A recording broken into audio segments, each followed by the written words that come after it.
ay alamin natin kung ano yung kalooban ng Panginoon sa buhay po ng bawat isa sa atin. Naniniwala po tayo na maraming mga nangangaral ang salita ng Diyos. Tama po ba? Kahit sa ang lugar, may nakikita tayong nangangaral ang salita ng Diyos. Iba't iba yung pagkakilala ng mga tao sa paraan ng pagsamba sa Panginoon. Pero hindi tayo maililigaw kapag tayo sa salita ng Diyos babase. Kahit sino matatalinong tao, hindi ka kayang iligaw kapag may alam ka sa salita ng Diyos. Kaya mahalaga po, mga kapatid, may alam po tayo kasi tayo mga lingkod ng Diyos. Amen. Tayo ay mga anak ng Diyos at kinakailangan ay alam natin kung ano yung sa Panginoon at hindi sa Panginoon. Unang bagay sa chapter 4 ng 1, verse 1, sabi po dito, mga minamahal, huwag kayong basta maniniwala sa mga taong nagsasabi na ang ipinangangaral nila ay mula sa banal na Espiritu. Sa halip, alamin muna ninyo kung nagmula ka sa Diyos ang itinuturo nila. Sapagkat marami ng huwad at sinungaling na propetang nagkalat sa mundo. Amen. Anong sabi diyan? Paalala po sa atin. Maging maingat tayo sa ating mga pinakikinggan. Alamin mo muna, ito ba sa Panginoon? May lumapit sa'yo, may nagsabi sa'yo, ganto, ganyan, ganto, ganyan. Alamin mo kung yun ay sa Panginoon. Amen po ba? Kaya nga tayo ay may salita ng Diyos. Ito po, the Bible is the revelation of God. Kung gusto mong malaman ang kalooban ng Diyos, ito, nasa Biblia. Amen po. Ngayon, kapag may kumausap sa'yo, sabi dito, alamin mo muna kung yung sinasabi niya ay mula sa Panginoon.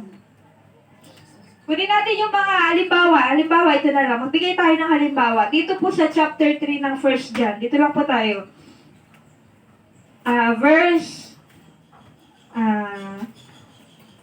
15. Ito, bigyan ko po kayo ng halimbawa. Kaya nga sabi po dito, paalala po dito, na alamin muna natin kung mula sa Diyos yung itinuturo. Kasi mayroong galing sa Espiritu ng Diyos at meron namang galing sa Espiritu ng Antikristo. Gusto ko po ulit yung atensyon. Merong turo na galing sa Espiritu ng Diyos at may turo galing sa Antikristo. Sino po ba yung Antikristo? Hindi yung demonyo, hindi yun yung may sungay. Antikristo, tao din siya, pero binabaliktad niya yung salita ng Diyos. Amen po ba? Yung nagtuturo ng mali, nagtuturo ng malayo sa Biblia, yun yung galing sa Espiritu ng Antikristo. Kayo po kaya, kapag may kumausap sa inyo, mababago pa po kaya ang inyong pananampalataya at paniniwala sa Diyos? Gaano po kaya katatag yung pananampalataya nyo sa Panginoon at gaano kalalim yung pagkakilala nyo talaga sa salita ng Diyos? Kasi may maliligaw at maililigaw po talaga. Kaya kailangan natin ng karunungan na galing sa Espiritu ng Diyos at yung Espiritu na yun ay magbibigay sa atin ng pangunawa kung ito bang bagay na ito ay sa Diyos o hindi galing sa Panginoon. Abay niyo po yung puso nyo ngayon. Yung damdamin niyo po ba ngayon ay galing pa sa Panginoon? Amen. Ngayon, ano yung sabi dito mga kapatid sa verse 15? Ang sino mang napopoot sa kanyang kapatid ay isang mamamatay tao. At alam ninyo na walang mamamatay tao ang may buhay na walang hanggan. Sa ganitong paraan natin malalaman ang tunay na pag-ibig. Ibinigay ni Jesucristo ang kanyang buhay para sa atin, kaya dapat din nating ialay ang ating buhay para sa ating mga kapatid. Ano yung pag-aalay ng buhay na ito? Kailangan po ba, nagkasala si Ate Noemi, okay, si Ate Marisa, iaalay niya ang kanyang buhay, magpapapako siya sa krus para ialay yung buhay kay Sister Noemi. Ganun po ba yung pag-aalay ng buhay? No. Ang sabi po dito, tingnan po ninyo. Ito yung, paano mo maiaalay ang iyong sarili para sa iyong kapatid sa pananampalataya? Huwag niyo po kalimutan that we are brethren in Christ. Tayo ay magkakapatid kay Kristo. Tayo ay magkakapatid na tinutukoy ng salita ng Diyos kasi iisa ang ating Ama. Amen po ba? Tayo ay magkakapatid. Lagi niyo pong isipin, yung kalapit mo, kapatid ko yan. Amen po ba? Amen. Kapag mo yan. Magkakapatid tayo kay Kristo. Naging magkakapatid tayo, naging pamilya tayo dahil sa pakikipag-isa natin kay Kristo. Ngayon, ikaw daw ay ialay mo daw ang iyong buhay para sa iyong kapatid. Paano mo yung gagawin? Paano pag-aalay ang gagawin mo para sa kapatid mo? Kung mayroon man isa sa atin ang nasa mabubuting pamumuhay at nakita ang isang kapatid na nangangailangan ngunit hindi naman niya ito tinutulungan, masasabi ba natin sumasa kanya ang pag-ibig ng Diyos? Amen. Paano mo ba iaalay ang iyong sarili para sa iyong kapatid? Gawan mo siya ng mabuti. Amen po ba? Opo, alam naman ng Diyos na may kanya-kanya tayo pinagdadaanan, may kanya-kanya tayong krus na binubuhat. Pero hindi rason niya para hindi ka makatulong sa iyong kapatid. Amen po ba? Kasi alam naman ng Diyos yung lahat ng bagay na meron tayo. Kaya sabi ko nga, ikaw ay nasa mabuting kalagayan. At kung nakita mong iyong kapatid ay nangangailangan ng tulong, tulungan mo. Kasi yun ang pagpapakita na ang pag-ibig ni Kristo ay nasa atin. Amen po ba? Amen. Huwag nating hayaan na sirain ng kaaway ang magandang relasyon bilang magkakapatid kay Kristo. Kasi ang kaaway, ang trabaho niya ay siraan, manira, mawasak, manggulo. Yan ang trabaho ng kaaway. At iyon po ba sa Panginoon? Tatanungin ko po kayo. No. Kapag ikaw, ang espiritu mo, sa ating sarili muna po tayo, huwag po tayo pumunta sa iba. Tayo, self. Kung ikaw ang iyong damdamin ay siraan ng kapatid mo, yun ba ay galing sa Panginoon? Sa espiritu pa ba yun ng Diyos? No. Kanino na po yung espiritu? Sa espiritu na yun ng Antikristo. Kasi nilalabag mo o hindi mo binabaliktad mo yung salita ng Diyos na kailangan mahalin mo ang iyong kapatid. Pero ikaw, anong ginagawa mo? Sinisiraan mo ang iyong kapatid. Pinagtatawanan mo siya sa kanyang kahinaan. Kaya yun ay hindi nagaling sa Panginoon. Kaya ang sabi po dito, ingatan natin. Amen. Ingatan natin kung ano yung ating pinakikinggan. Halimbawa ko lang po ito patungkol po sa pag-ibig kasi napakahalaga po ng pag-ibig. Amen po. Pwede mo bang sabihin, ito, ulit tayo, balik ulit tayo sa ating puso. Masasabi mo ba na nasa iyo yung pag-ibig ni Kristo kung wala kang pagmamalasakit sa iyong kapatid? Amen? Ang sabi po dito, kung ikaw ay nasa mabuting kalagayan o meron kang pagpapala na galing sa Panginoon at kaya mo namang tumulong ka kasi nagpapakita yon na ang pag-ibig ni Kristo ay nananatili sa atin. Pero kung alam mo naman na yung kapatid mo ay nangangailangan ng tulong pero close ang mata mo. Kaya mag-ingat tayo kung ano yung meron sa ating damdamin po ngayon. Mag-ingat tayo kung ano yung pinakikinggan nating turo. Kasi, bakit po? Pwede tayong mailigaw kapag hindi tayo nag-iingat. Amen po ba? Kaya ang sabi po dito, sapagkat marami ang buwan at ang sinungaling na propeta ang nagkalat sa mundo. Ibig sabihin, meron talagang nagtuturo po ng mali. Pwede ka uling, alba, pinalaya ka ng Panginoon sa maling paraan ng pagsamba. Tapos may lalapit sa'yo at sasabihin sa'yo na ganito, ganyan. Gaano katatag ang iyong pundasyon sa Diyos? Gaano katatag yung pananampalataya mo sa Panginoon para magtumayo ka talaga doon sa kalooban ng Diyos na hindi ka madadala ng maling katuruan? Kaya kapag po tayo ay pinalaya na ng Diyos sa ating nakaraan, wag na po nating balikan. Amen po ba? Nung nagpatotoo si Sister Marisa, siya ay nag-Muslim, nagkaroon siya ng galit, napuot siya. Na-transparent siya ng galit. Tama po ba? At dapat ma-wash out yun at mawala at maalis. Kaya nga po, yung itinuturo ay kinakailangan ay maintindihan natin kung ito ba'y sa Panginoon pa o baka ito'y sa espiritu na ng Antikristo. Pag sinabing Antikristo, hindi siya naniniwala at hindi niya kinikilala ang Panginoong Yesus. Kayo po ba'y naniniwala sa Panginoong Yesus na siya ang tunay na Diyos? Taas niya po ang kamay. Amen. Siya ang Panginoong Yesus ang tunay na Diyos. Maliban sa Kanya, wala nang itataas pang pangalan. Amen. Amen? Maliban sa pangalan ng Panginoong Yesus, wala nang pararangalan. Kaya siya ang pangalan ng Diyos ay kataas-taasan. Kaya mga kapatid, tingnan niyo yung verse 2. Sa ganitong paraan ninyo malalaman kung ang espiritong sumasa kanila ay mula sa Diyos, kung kinikilala nila na si Jesucristo ay naging tao, ang Diyos mismo ang nagsugo sa kanila. O ito, may mga ngaral sa inyo, may magtuturo sa inyo. At ang sasabihin sa inyo ay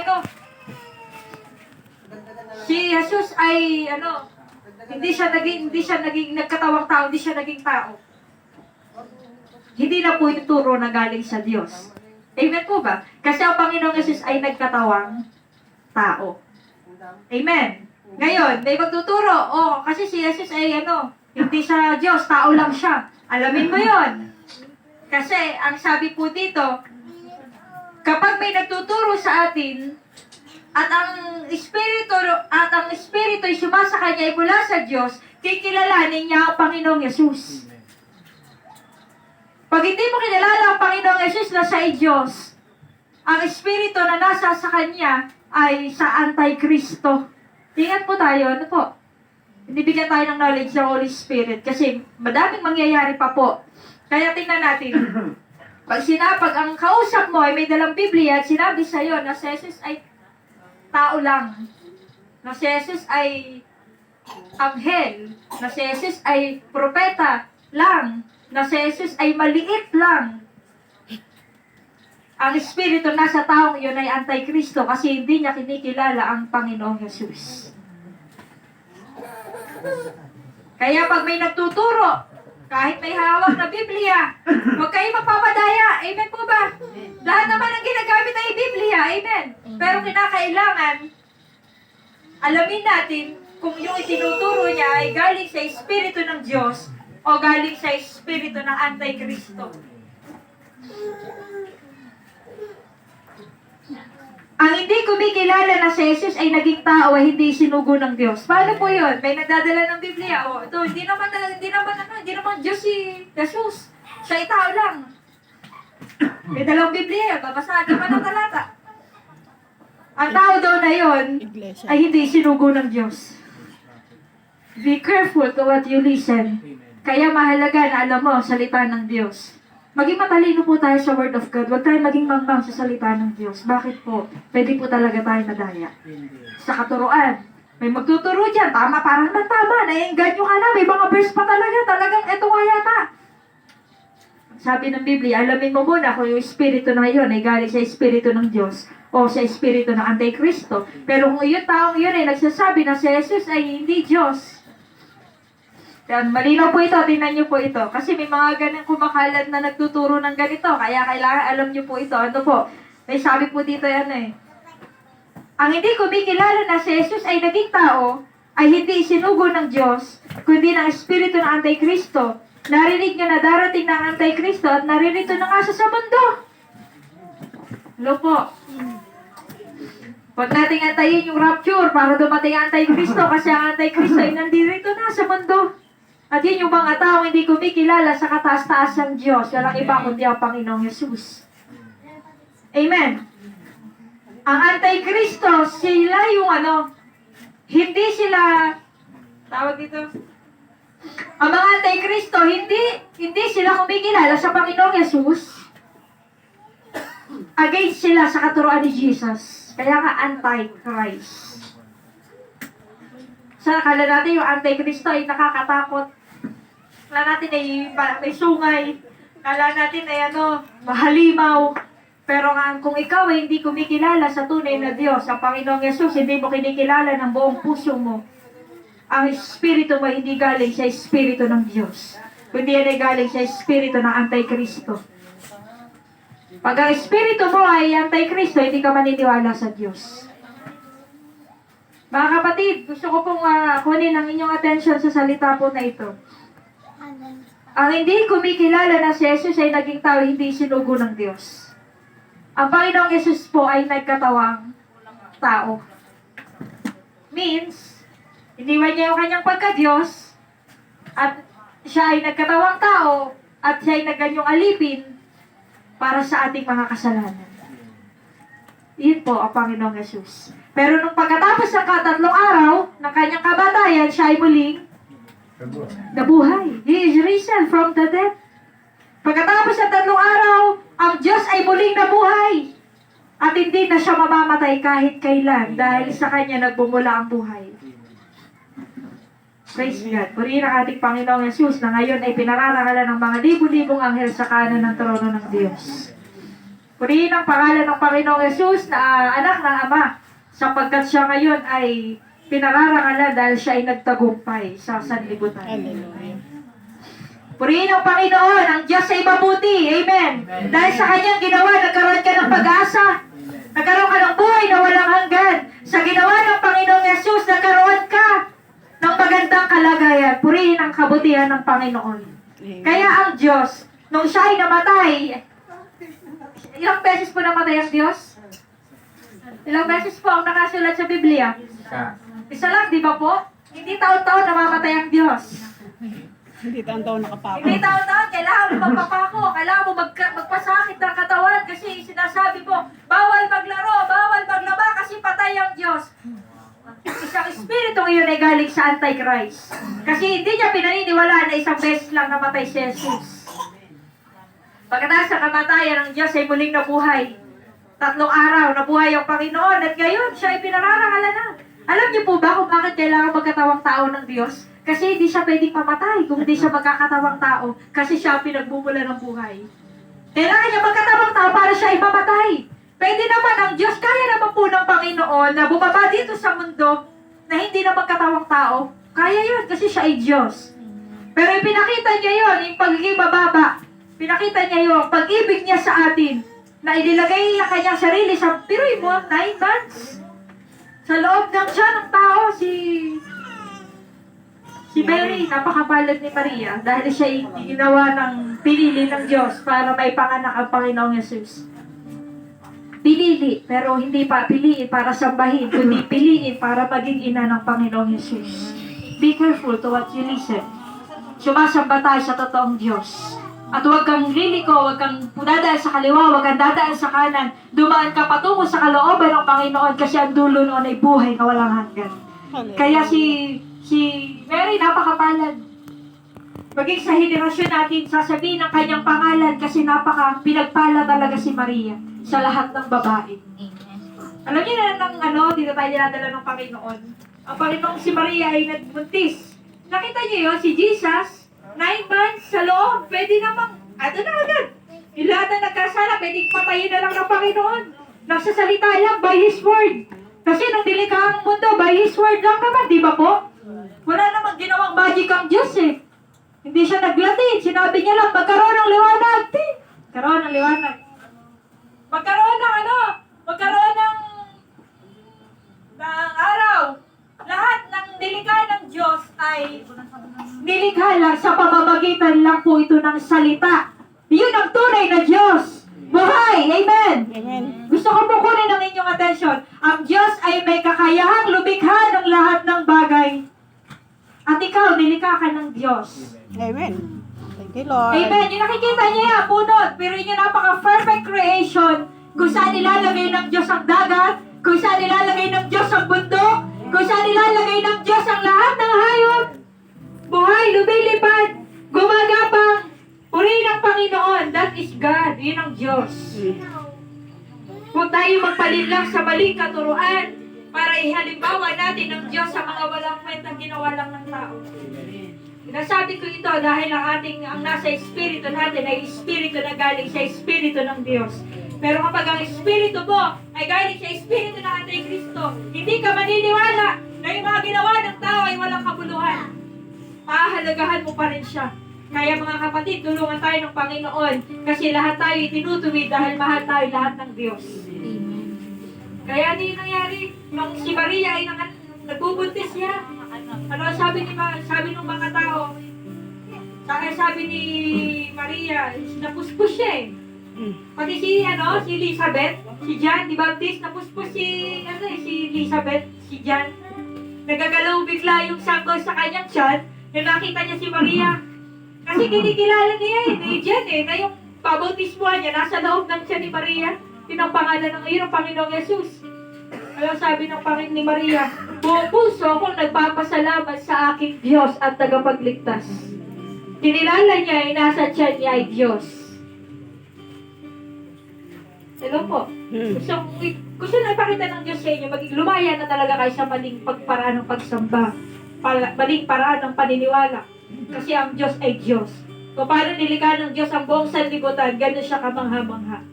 Huwag kang manghinayang, huwag kang magduda sa Panginoon. Siya ang tunay na Diyos talaga. Kaya ano yung nangyari si Maria? Sinamba niya si Jesus. Yung nasa tiyan si Jesus, sinamba siya ni Mary. Maling kaisipan na na-adapt natin sa espiritu ng Antichrist na si Maria ay dapat sambahin. Hindi po sinasamba si Maria. Siya ay tao lang din na katulad natin, pero siya ay pinakamapalad sa lahat. Kinikilala natin yon. Pinagpala talaga si Mary. Pero yung sa lahat ng babae, siya yung pinili para yung Diyos na tagapagligtas ay ipanganak sa sanlibutan. Kaya gusto tayong turuan ng Diyos. Kilalanin natin siya bilang mapalad na babae, pero hindi para sa Kapag magpe-pray po kayo, dumayre kayo sa Diyos, sa Panginoong Yesus. Acts 4:12, walang ibang pangalan ibinigay na sukat ay kaliligtas ng lahat, kundi ang pangalan ng Panginoong Yesus lang. Lang. Jesus is the way, the truth, and the life. Huwag ka na pupunta sa ibang pangalan dahil isa lang ang daan, ang Panginoong Yesus. Amen Yes, po ba? amen. Palakpakan niya po natin ang Panginoon. Amen. Hallelujah. Kaya makinig kayo, yung pinakikinggan ninyo, alamin nyo muna kung ito ba'y galing sa Espiritu ng Diyos o galing sa Espiritu ng Antikristo. Dahil at the beginning naman, nung nilikha ng Diyos ang sanlibutan, inihayag na niya ang kanyang pagka-Diyos. Tama po ba? Tama po? Inihayag na ng Panginoon yung kanyang pagka-Diyos, yung kanyang katangian, yung kanyang kalikasan. He is omnipotent God. Amen? Siya ay nasa lahat ng dako. Kaya tapusin na natin yung mga maling paniniwalang ibinigay sa atin ng kaaway para hindi maniwala sa tunay na Diyos. Kaya ano yung nangyari dyan? Naririto. Ngunit ang hindi kumikilala na si Jesus ay naging tao, hindi sinugo ng Diyos, kundi ng Espiritu ng Antikristo. Narinig ninyo na darating na ang Antikristo at narito na nasa sa mundo. Ngunit ang mga anak ko, kayo'y sa Diyos, na pagtagumpayan na ninyo ang mga huwad at sinungaling na propeta, dahil ang Espiritu nasa inyo higit sa makapangyarihan kaysa kay Satanas, na siyang nag-aari ngayon sa mga bakamundo. Be careful to what you listen. Yung nag-ahari sa mga mundo ay si Satanas, hindi ang Espiritu ng Diyos. Kaya anong sabi ng Panginoong Yesus? Huwag kayong maging makamundo sapagkat ako hindi makamundo. At ang nakikinig sa Panginoon ay sa Diyos. Opo, marami tayong mga kahinaan. Pero hindi pa tapos ang lahat para itama yung mga pagkakamali. Ang Diyos ay mabuti sa atin. Amen po ba? Kaya nung sabi dito, ang sa Diyos ay nakikinig sa Diyos. Kung magbibigay ka ng buhay sa Panginoon, ibigay mo na. Yung kahinaan mo, kaya ka na matulungan ng Diyos, hindi ka ng tulong. Sabi nga, our help cometh from the Lord. Wala sa atin, not by might nor by power, but by the Spirit of the Lord. So, ibig sabihin, yung tulong mo para magbago ay sa Espiritu ng Diyos, not your strength. Amen. Hindi dahil sa iyong sariling lakas, hindi dahil sa iyong sariling kaparaanan kung paano ka magbabago. Kailangan mo maranasan ng Espiritu ng Diyos. Amen. We need the Holy Spirit. We need the Holy Spirit. Iyon ang kailangan natin para tayo magbago. Walang mahirap sa Diyos. Sa atin maraming mahirap, pero sa Diyos, imposible lahat ng mahirap para sa atin. Kung maniniwala at magtitiwala po tayo sa Panginoon. Okay, be careful to what you listen. Si Satanas ay naririto sa sanlibutan. Yung espiritu ng Antichrist, yung hindi paniniwala kay Jesus, ay naririto sa sanlibutan. Kaya kapatid, mag-ingat ka sa iyong pagdidesisyonan pagdating sa pagsamba sa Panginoon. Kailangan lubos yung tiwala mo. Yung pagsamba mo sa Diyos ay pure. Totoo talaga. Na hindi ka nag-aalinlangan, hindi ka nagkukunwari, hindi ka nahihiya. Kailangan ipakita mo talaga na ang totoong pananampalataya kay Jesus ay nakikita ng Panginoong Jesus mismo. Di ba po yung pananampalataya natin, isang pinatutunayan natin sa mga kaibigan natin. Pero mas maganda, yung pananampalataya mo, patunayan mo kay Jesus mismo na talagang totoo yung paniniwala mo sa Kanya. Kasi siya ay Diyos. Hindi natin kayang magsinungaling sa Panginoon. Kung po kayo ay nagdududa sa Panginoon, reviewin ninyo yung espiritu ng pagdududa kasi hindi galing yun sa Diyos. Kasi ang Diyos ay espiritu, siya ay Diyos ng katotohanan, kaya lahat ng katotohanan ay ihahayag ng Panginoon. Itong mga huwad at sinungaling na propeta ay makamundo, kaya nga ang mga bagay ng mundo ang kanilang itinuturo at nakikinig sa kanila ang mga makamundo. Ingat po tayo. Ito po mga makamundo, ang espiritu na nasa kanila ay espiritu ng Antikristo. At kapag makamundo ka din, yung itinuturo ng makamundo, gagawin mo kasi nagkakaisa kayo ng espiritu. Be careful to what you listen. Tayo ay mga anak ng Diyos at kinakailangan ng espiritu na nasa atin ay espiritu ng Diyos at hindi espiritu ng Antikristo. At ang espiritu, malalaman mo daw kapag yung isang tao, ang espiritu ng Antikristo ay nasa kanya, siya ay makamundo.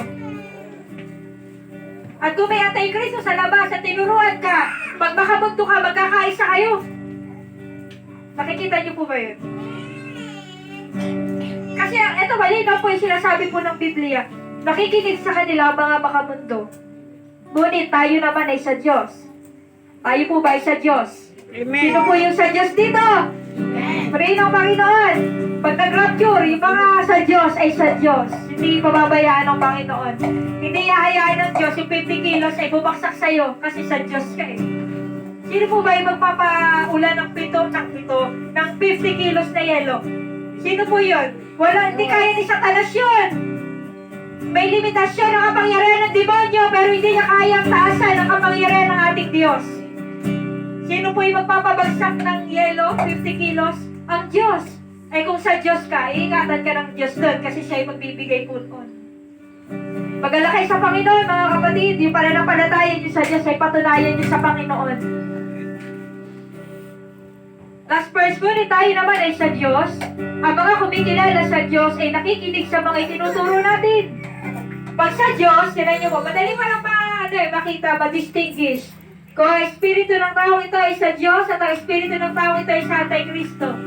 Pag ikaw ay sa Diyos, makikinig ka sa Diyos. Amen. Pero pag sa Antikristo ka, makikinig ka sa tinuturo ng Antichrist. Ito na lang po yan. Pag sa Diyos ka, hindi ka mapupuhay na katulad ng tao hindi nakakilala sa Panginoon. Pero pag sa ikaw ay sa Antikristo, malaya ka makiisa sa mga gawaing makamundo. Papayag po ba tayo na pag tayo ay dumating ang Diyos, hindi tayo kasama? Di ba po hindi? Kasi kaya nga po tayo naglilingkod sa Panginoon kasi gusto nating makasama ng Diyos pagdating ng panahon. Amen. Nakikita niyo po ba yung nangyayari? Napapanood niyo sa mga balita? Gera na. Ang Diyos ay Diyos. Hindi pwedeng magbago ang kapangyarihan, ang kalikasan ng Diyos. Wala pa tayo, nandiyan ang Diyos. Di ba po? Sino po narito na nung lumikha ang Diyos ng sanlibutan? Di ba po wala? Out of nothing. Wala pa yung tao, nandiyan ang Diyos, umiiral lang ang Diyos. Kaya nagagalit ang Panginoon. Bakit ba hindi kayo babay? Nagagalit ang Panginoon saan? Doon sa mga taong gumagawa ng idolatry sa mga Diyos-Diyosan. Nagagalit ang Diyos doon. Bakit? Hindi ahayaan ng Diyos na ibigay ang kanyang kalawalatian doon sa mga ginawa lang ng tao. Papalad ka po kung tinatanggap mo ang mensahe ng Diyos ngayong umaga ng buong puso. Katunayan nyo na ang Espiritu ng Diyos ay nasa iyo. Pero kung umagay sa loob mo, nasasaktan ka, ang Espiritu ng Diyos ay wala sa iyo. Kaya ang Diyos ang paniwalaan natin ngayong umagang ito. Purihin ang pangalan ng ating Panginoon. Hallelujah. Karapat-dapat siyang itaas, karapat-dapat siyang parangalan. Ang buhay natin ay galing sa Panginoon. Kaya mga kapatid, tandaan po natin ito. Ang kumikilala sa Diyos ay sa Diyos. Ang nakikinig sa turo natin ay sa Diyos. Ngunit ang hindi kumikilala sa Diyos ay hindi nakikinig sa atin. Sa gayong paraan natin makikilala kung sino ang nangangaral ng mula sa espiritu ng katotohanan o sa espiritu ng kasinungalingan. O may nangangaral, may taong naninindigan na yung ginawa ng tao, yung mga Diyos-Diyosan ay dapat pahalagaan yan. Ang espiritu ng tao yun ay hindi galing sa espiritu ng Diyos. Tandaan niyo po ito. Kahit kailan, hindi gagamitin ng Diyos ang isang bagay na pinapaalis niya sa atin para maghimala. Naalala niyo, dati may mga umiiyak na ginawa ng tao. Umiiyak. Umiiyak ng dugo. Pag pinahid yung panyo, gumagaling sa may sakit. Ano niyo po ba yun? Yung dati, yung baksa, nagagaling yun. Bakit gumagaling yung mga may sakit? Pinapahid yung panyo doon sa ulo, sa katawan ng mga Nazareno. Pero yun yung mga parada yun, talagang ang daming tao nagsisiksikan para makalapit doon at makahipo. Pinulag sila ng demonyo kasi yun ay hindi totoo, mga kapatid. Tignan niyo po ito, kung bago tayo magwakas sa panalangin, gusto ko pong kunin ang attention yung lahat, kumaya kayo sa ganong paniniwala. Ang sabi ng Panginoon, ako ang Diyos ay mapanibuguin, ayaw ko na meron kayong ibang sinasamba. Huwag kayong gagawa, huwag kayong luluhod, huwag kayong magkakaroon ng anumang mga Diyos-Diyosan. Ito yung mga ginawa ng tao, may mata, may ilong, may bibig, hindi nakakakita. Nung nilikha ang Diyos out of nothing, wala pa yung tao gagawa ng mata, ng ilong, ng bibig, nandiyan ang Diyos. Amen! Lumaya tayo sa mga maling paniniwala. Bakit pa ang sabi ng gawa? Pinulag sila ng spirit ng Diablo. Kaya hindi sila maniwala sa mabuting balita. Ngayon, kung tinatanggap ninyo ngayon ang salita ng Diyos, isa ang tunay, nasa iyo ang Espiritu ng Diyos. Pero kung ikaw ay nagre-react, nasasaktan ka, hindi mo kayang tanggapin, ang Espiritu nasa atin ay Espiritu ng Antikristo. Hindi pwedeng ibigay ng Diyos ang kanyang karangalan sa ginawa lang po ng tao. Purihin ang Panginoon. Amen. Natin ang tubig. Praise God. Palakpakan po Praise natin ang God. Panginoon. Hallelujah. Hallelujah. Praise you, Jesus. Thank you, Jesus. Salamat sa inyo. Tayo po ay Yes, manalangin. Lord. Hallelujah. Salamat. Salamat sa inyo. Jesus. Wala pa kami. Nandiyan na kayo. Umiiral na kayo. Omnipotent God. Yes, Lord. All-knowing God. Lahat ng alam, lahat ng bagay. Alam po ninyo. Jesus name. Kahanga-hanga kayo, Panginoon. Jesus Lord, sa name. kalagitnaan nga po namin ngayon, ay Jesus paramdamin sa amin ang inyong kalawalatian. Hallelujah. Hallelujah. Hallelujah. Yung pagka-Diyos ninyo ay Hallelujah. maramdaman namin, Panginoon. Yes. Hallelujah. Umiiral kayo hanggang ngayon. Wala pa kami, nandiyan na kayo. Yes, Diyos. oh Lord. Wala pa kami, pero pinili nyo na kami para parangalan. Hallelujah. kami ng Amen. pangalan. Amen. Amen. Hallelujah. It's a great privilege, Lord, na mula Jesus. sa maraming pagkakamali, hinamon nyo kami at inilagay nyo ulit kami sa ganitong paglilingkod. Purihin ang iyong Amen. pangalan. Hallelujah. Napakabuti ng Panginoon. Hallelujah. Praise God. Yes, Purihin ang pangalan ng Panginoon. hallelujah. Hallelujah, Jesus. Praise you, Jesus. Hallelujah, We Jesus. exalt your glorious name. Amen. Amen. Hallelujah. Hallelujah. Salamat sa inyo. Hallelujah, Mga kapatid, Jesus. isa ang gusto ng Panginoon, maniwala tayo sa Kanya. Yes. Kung tayo magduda sa Panginoong Yesus. Yes. Kung may isang mabuting magagawa lang tayo, maniwala tayo sa pagka-Diyos ng Panginoon. Oh, sa Hallelujah. kaya rabashika na yara. Hallelujah, Jesus. Hallelujah, Jesus. Exalt you, Holy Spirit. Holy Spirit, Salamat yes, po oh sa Lord. inyo. Hallelujah. Lumagay sa aming Hallelujah, Espiritu ang Jesus. Espiritu ng Diyos. At Amen. pinaalis namin ang Espiritu ng Amen. In Antichrist. Jesus' Na kung name. saan ay binabalik kami sa maling In paniniwala. Jesus' name. Sa mga maling paniniwala sa pangalan ng Jesus' Panginoon name. Jesus. Kami ay sa Diyos. In Jesus' Makikinig name. kami sa Diyos. Hallelujah. Oh, Hallelujah. salamat po sa inyo, Hallelujah, Panginoon. Jesus. Salamat po sa inyo, Hallelujah, Diyos. Purihin ang Jesus. inyong banal na pangalan. Yes. Purihin ang inyong banal na pangalan. Yes, oh Lord. Oh, salamat sa inyo. Binalaya niyo kami sa maling Amen, paniniwala, amen, amen, sa maling amen. paraan ng pagsamba, Yes, thank you, Jesus. sa pagmamahal sa mga Thank you, Diyos-Diyosan. Jesus. Inalis niyo kami Hallelujah, roon, praise God. Panginoon. Dahil Thank you. pinatunayan Salamat ninyo po. Maraming na wala maraming pa ang salamat. lahat. Nandiyan na kayo. Umiiral na Salamat kayo. po. Salamat po sa inyo, Salamat. Diyos. Hallelujah. O, purihin ang pangalan ng Yes. ating Panginoon. Jesus. Panginoong Jesus, purihin po kayo. Kayo Jesus ngayon ay name. pinararangalan ng libu-libong anghel dyan sa langit. Hallelujah. Salamat po. Ngayon po ay nakikiisa kami sa pagsamba dyan sa langit sa inyo, Yes, Panginoong Lord. Jesus. Kayo ang tunay na Diyos. Hallelujah. Walang iba maliban sa Hallelujah. inyo. Kayo ang Diyos na kahanga-hanga. Kayo ang Diyos na lumikha ng lahat ng bagay. Kayo ang Diyos na darating. Kayo ang Diyos na inaantay namin, Jesus. Panginoon. Hallelujah. Hallelujah. Jesus. Salamat sa inyo. Prince of Peace. King of Kings. Lord of Lords. Kayo yun, Panginoong Jesus. There's the power in the name of Jesus. Jesus. Hallelujah. Ang mga espiritu ng Antichrist, Jesus name. espiritu ng kabutuhan, paniniwala sa mga Diyos-Diyos na inaalis namin sa aming puso sa oras na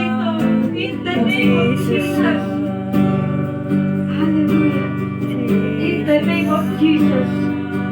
Ihayag niyo po ang sarili ninyo sa mga anak ninyong naririto. Yung kaluwalhatian ninyo na hindi pa nararanasan ay pararas niyo po sa kanila, Panginoon. Mula sa kanilang ulo, mula sa kanilang puso, Jesus. makita nila yung inyong kapangyarihan. Jesus. Maramdaman nila ang inyong pagka-Diyos. Jesus. Dakila kayo, Panginoon. Jesus. Dakila kayo, Panginoon. Dakila kayo, Panginoon. Hindi po sabay natin Jesus' ang name. Diyos. Hallelujah, Jesus. Sumapa tayo sa tamang paraan sa Hallelujah, Panginoon. Jesus.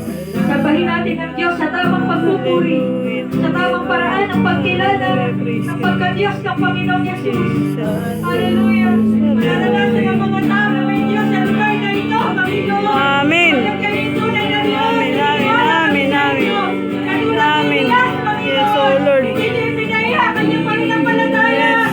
Kami din kami nananampalataya sa inyo. Hallelujah, Hallelujah. Jesus. Hallelujah. Hallelujah, Jesus. Hallelujah. You deserve the glory. Hallelujah, Jesus. Hallelujah.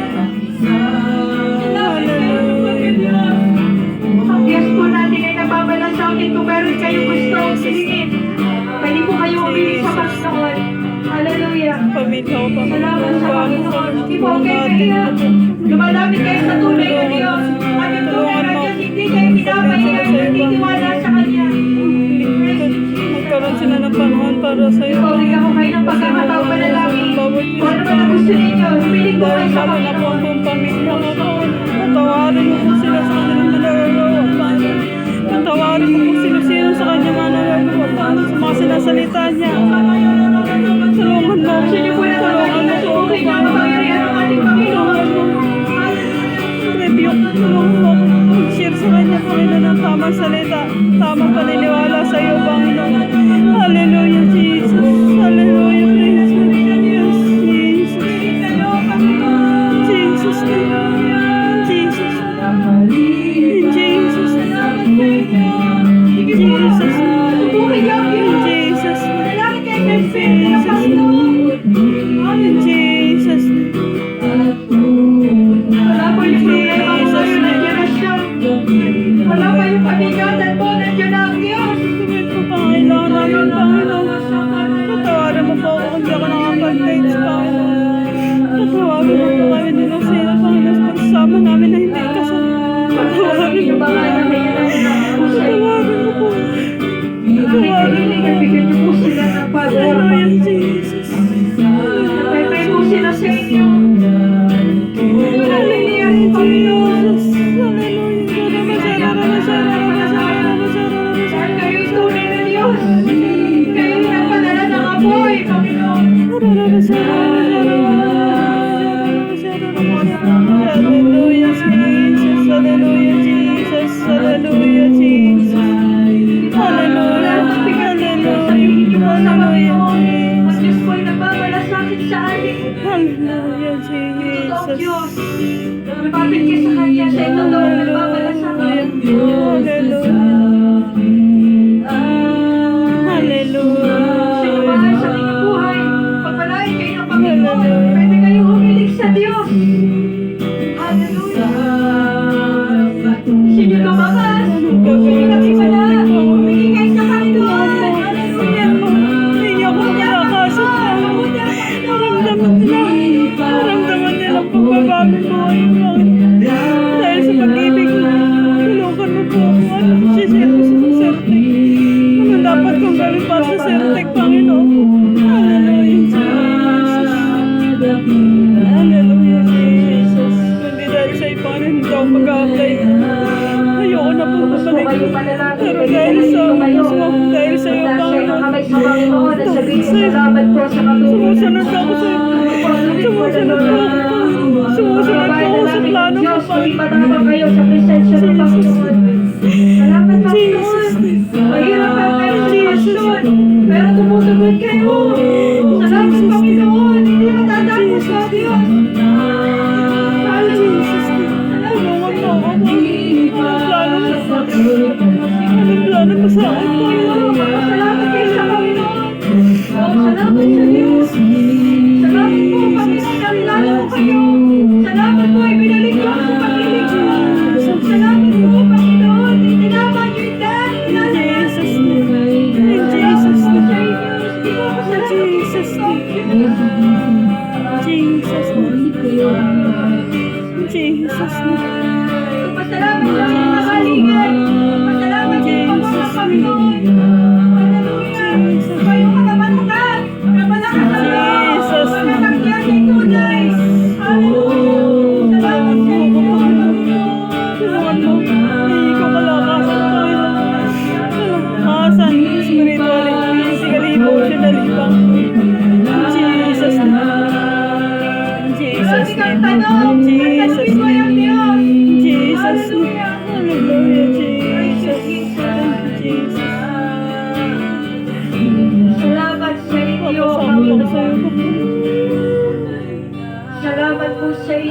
mabuti po kayo.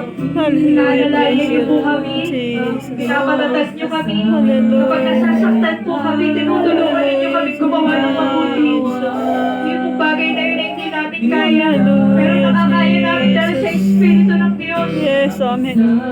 Hallelujah. Oh, salamat sa iyo. Salamat po. Maraming salamat Nakapagtitiis po. po kami, hindi dahil kaya namin.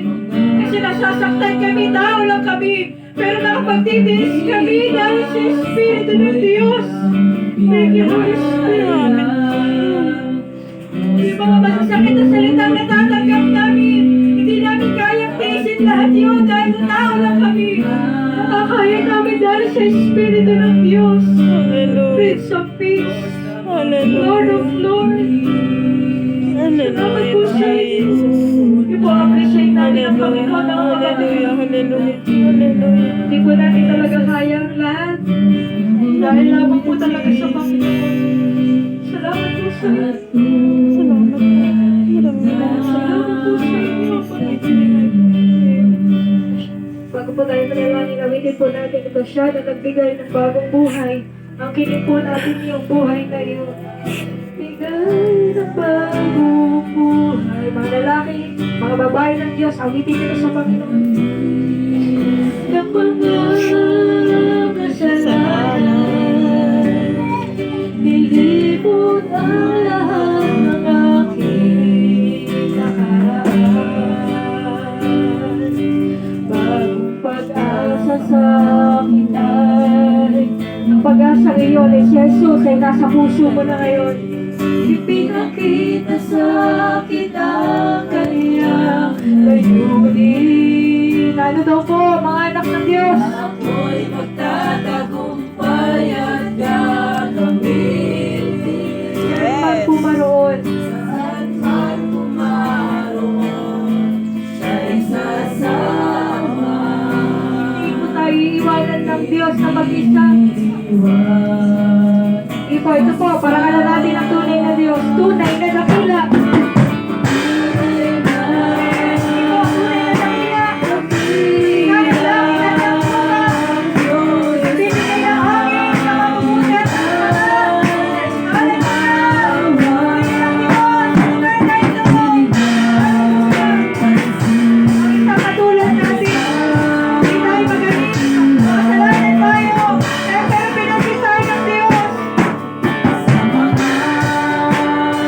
Alisan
Salamat sa mga mensahe na binigay niyo po sa amin para kilalanin namin kung ano yung espiritu nasa tao, kung ito ay mula sa espiritu ng Diyos o kung ito ay mula sa espiritu ng Antichrist. Salamat po, pinaunawa niyo sa amin ang inyong kalooban para hindi po kami madaya. Salamat po sa inyo, Panginoon. Hallelujah. Hindi kami lugi na kami tumanggap sa inyo pagkat kayo yung tunay na Diyos na nagbibigay ng kapayapaan. Salamat po. Hindi po kami lugi na kinilala namin kayo at sumasamba kami